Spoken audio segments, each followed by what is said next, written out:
Drama serial तप्श की कहानी अब एक ऐसे इंतहाई नाजुक, सनसनीखेज और जज्बाती मोड़ पर पहुंच चुकी है जहां रिश्तों के दरमियान शक, मोहब्बत और साजिशों का जहर तेजी से घल रहा है। एक तरफ जहां मुआज और शफा के दरमियान शाजर की बेजा मुदाखलत और कीमती तहाइफ की वजह से शदीद लड़ाई और तलख कलामी बढ़ती जा रही है, तो दूसरी तरफ शाजर का गुस्सा इस वक्त सातवें आसमान पर पहुंच जाता है जब उसे मालूम होता है कि उसके अपने वालिद तैमूर अली खां ने उसकी हर नकल और हरकत पर नजर रखने के लिए उसके पीछे जासूस लगा रखे हैं। आज की उस वीडियो में हम ड्रामा तप्श की मौजूदा किस्त, किरदारों की नफ्सियात, शाजर का शफा के लिए जुनून, मुआज की बेबसी और आने वाले तमाम तर गैर मुतवक्का धमाकों का एक एक करके गहरा तजजिया करेंगे।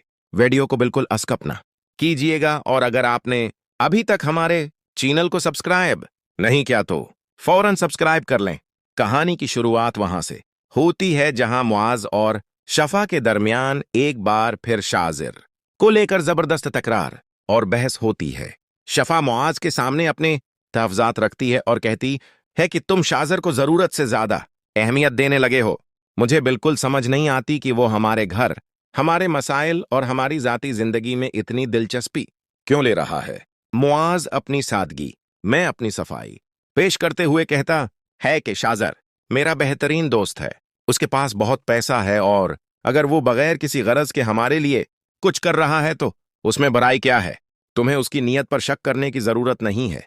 लेकिन बात तब बिगड़ जाती है जब शफा मुआज को इसका वो जख्म याद दिलाती है जो हर बीवी के दिल पर लगता है। शफा कहती है कि अब मेरी सालगिरह पर तुमने मुझे एक सादा सा विश तक नहीं किया, जबकि शाजर ने मुझे इतने महंगे महंगे तोहफे दिए और मेरी सालगिरह याद रखी। मुआज गुस्से, शर्मिंदगी और बेबसी के आलम में चीख कर कहता है कि मेरे पास इतने पैसे नहीं हैं कि मैं तुम्हें डायमंड या इतने महंगे गिफ्ट लेकर दूं। तुम्हें मेरे हालात का अच्छी तरह पता है, लेकिन अगर मेरे दोस्त ने दे दिया है तो ये समझ लो कि वो भी मेरी तरफ से ही है। शफा रोते हुए कहती है कि अब मैं ऐसा क्यों समझूं, वो बीगाना है और तुम मेरे शौहर हो। मैं शाजर को कभी भी अपना नहीं समझ सकती और न ही उसके तहाइफ को तुम्हारी तरफ से मान सकती हूं। मुआज को यह बात इंतहाई नागवार गुजरती है और वो शफा पर मजीद दबाव डालता है। मुआज जब देखता है कि शफा किसी सूरत शाजर के एहसानात कबूल करने पर तैयार नहीं है, तो वो गुस्से में आकर शफा को सख्त अल्फाज में कहता है, अगर तुमने शाजर के साथ उसके नए दफ्तर में काम नहीं करना तो ठीक है, लेकिन याद रखना कि आज के बाद मैं तुम्हें किसी भी दूसरे दफ्तर में नौकरी करने की इजाजत नहीं दूंगा। शफा मुआज के इस सख्त और बेजा रवैये पर दंग रह जाती है। लेकिन दोस्तों, यहां सबसे बड़ा अलमिया यह है कि सादा लोह मुआज इस हकीकत से बिल्कुल बेखबर है कि शाजर सिर्फ दोस्ती नहीं निभा रहा, बल्कि वो शफा की मोहब्बत में उस हद तक इंधा हो चुका है कि उसने अपने माँ बाप और खानदानी इज्जत को भी दांव पर लगा दिया है। शाजर का असल मकसद मुआज की माली मदद करने के बहाने शफा के करीब आना, उसके दिल में जगह बनाना और मुआज को शफा की नजरों में एक नाहलशुआर साबित करना है। मुआज को लगता है कि वो दोस्त की मदद ले रहा है, जबकि हकीकत में वो अपने हाथों से अपना घर उजाड़ने की तरफ बढ़ रहा है। दूसरी तरफ कहानी में एक और बड़ा जलजला उस वक्त आता है जब शाजर गाड़ी ड्राइव करते हुए अपने एक करीबी शख्स और अपने साले से फोन पर बात कर रहा होता है। फोन के दूसरी तरफ से उसे खबर दी जाती है कि उसके खिलाफ घर में और बाहर बहुत बड़ी साजिशें तैयार की जा रही हैं। उसे बताया जाता है कि उसका वालिद तैमूर अली खां अब खामोश बैठने वालों में से नहीं है। वो जल्द ही मुआज और शफा को फोन करके सीधा धमकाने वाला है कि आन दोनों को लगाम दो, वरना नताइज का सामना करने के लिए तैयार रहो। शाजर यह सुनकर हैरान रह जाता है और गुस्से से पूछता है कि ये तमाम बातें और शफा के पास मेरा आना जाना अबू तक कैसे पहुंचा? क्या नालेन ने यह सब बताया है? जवाब मिलता है क्या नहीं, तुम्हारी बहन ने कुछ नहीं बताया, बल्कि तुम्हारे बाप ने तुम्हारे पीछे बाकायदा जासूस लगा रखे हैं जो तुम्हारी हर नक्ल व हरकत, तुम्हारी कॉल्स और तुम्हारे हर कदम की खबर तैमूर अली खां को दे रहे हैं।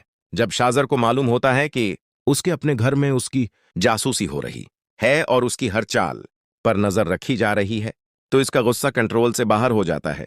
वो फोन पर ही चीख कर कहता है कि मुझे आज के बाद तुम भी कॉल मत करना, मुझे तुम पर भी यकीन नहीं रहा, तुम सब मिलाप करके मेरे खिलाफ साजिशें कर रहे हो। फोन के दूसरी तरफ मौजूद शख्स उसे समझाने की कोशिश करता है कि मैं तो तुम्हारा अपना हूं और तुम्हें सिर्फ होशियार करने के लिए बिता रहा हूं ताकि तुम सनबल जाओ। और वैसे भी शफा जिस तरह का रवैया दिखा रही है वो कभी तुम्हारी होना नहीं चाहती। शाजर के लिए शफा के खिलाफ एक लफ्ज सुनना भी नाकाबिल बर्दाश्त होता है। वो तेश में आकर कहता है कि तुम खामोश रहो और अपनी जबान को लगाम दो। अगर तुमने शफा के बारे में एक लफ्ज भी और बोला तो मुझसे बरा कोई नहीं होगा। वो शख्स हार मानकर कहता है कि ठीक है, मैं तो फोन बंद करता हूं, लेकिन तुम्हारे अबू तुमसे बहुत शदीद नाराज हैं क्योंकि तुमने उनका बहुत बड़ा नुकसान किया है। शाहजर गुस्से में गाड़ी सड़क के किनारे रोकता है, फोन काटता है और गाड़ी के स्टीयरिंग पर सर पकड़कर बैठ जाता है। इधर इलियान के घर का मंजर दिखाया जाता है जहां माहौल कुदरे मुख्तलिफ है। अलियान की बेगम अपने बीमार बेटे अमीर की सेहत में बेहतरी देखकर खुदा का शुक्र अदा करती है। वो अपने शोहर से कहती है कि इश्कर है कि जब से शाहजर हमारे घर में आया है हमारे दिन बदल गए हैं, वरना हमारे पास तो खाने के लिए रोटी भी नहीं थी। हम अमीर का इतना महंगा इलाज कहां से करवाते।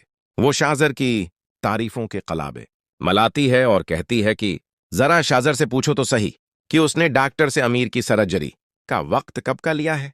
हमारा बेटा ठीक हो जाएगा तो हमारी जिंदगी सुनौर जाएगी। फिर वो शफा से पूछती है कि शाहजर कई दिनों से हमारे घर क्यों नहीं आया।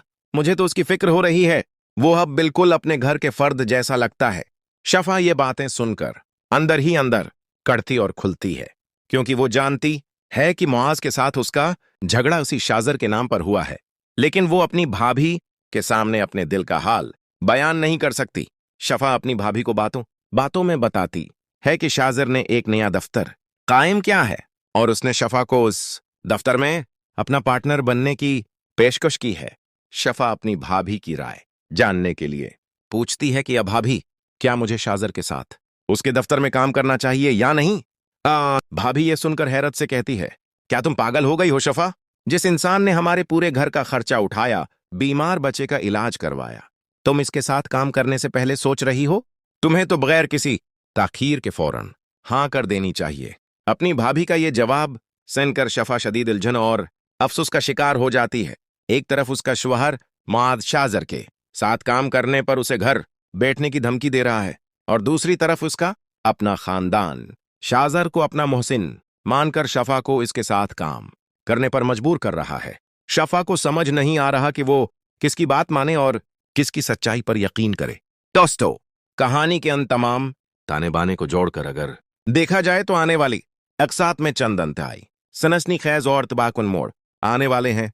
तैमूर अली खां अब अपने बेटे शाहजर को रोकने के लिए मुआज पर सीधा वार करेगा। वो मुआज की माली कमजोरियों और मजबूरियों को इस्तेमाल करते हुए उसे धमकाएगा और शफा को नौकरी से निकलवाने या शहर छोड़ने पर मजबूर करेगा। मुआज, जिसे अब तक शाहजर एक हमदर्द और मुखलिस दोस्त लग रहा है, जल्द ही उसे शाहजर की उन काल्स और खफिया मंसूबों का पता चल जाएगा। जब मुआज को मालूम होगा कि शाहजर उसकी बीवी शफा से मोहब्बत करता है, तो दोनों दोस्तों के दरमियान सालों पुरानी दोस्ती एक खौफनाक और खूंखार दुश्मनी में बदल जाएगी। शफा, जो इस वक्त शोहर के शक और खानदान के एहसान मंदी के दरमियान पस रही है, अपनी इज्जत नफ्स को बचाने के लिए शाहजर और उसके दफ्तर से मुकम्मल तौर पर लाताल्की का ऐलान करेगी। लेकिन क्या शाहजर उसे इतनी आसानी से छोड़ेगा? बिल्कुल नहीं।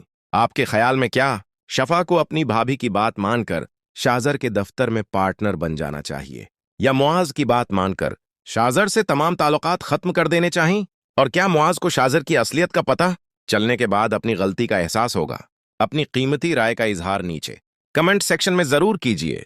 अगर आपको ड्रामा तप्श का ये तफसीली तज्जिया और स्क्रप्ट पसंद आया हो तो इस वीडियो को लाइक करें, अपने दोस्तों के साथ शेयर करें और हमारे चैनल को सब्सक्राइब करना बिल्कुल ना भूलें। मिलते हैं अगली अपडेट और एक नई कहानी के तजज़िये के साथ। तब तक के लिए अपना बहुत ख्याल रखें। अल्लाह हाफिज।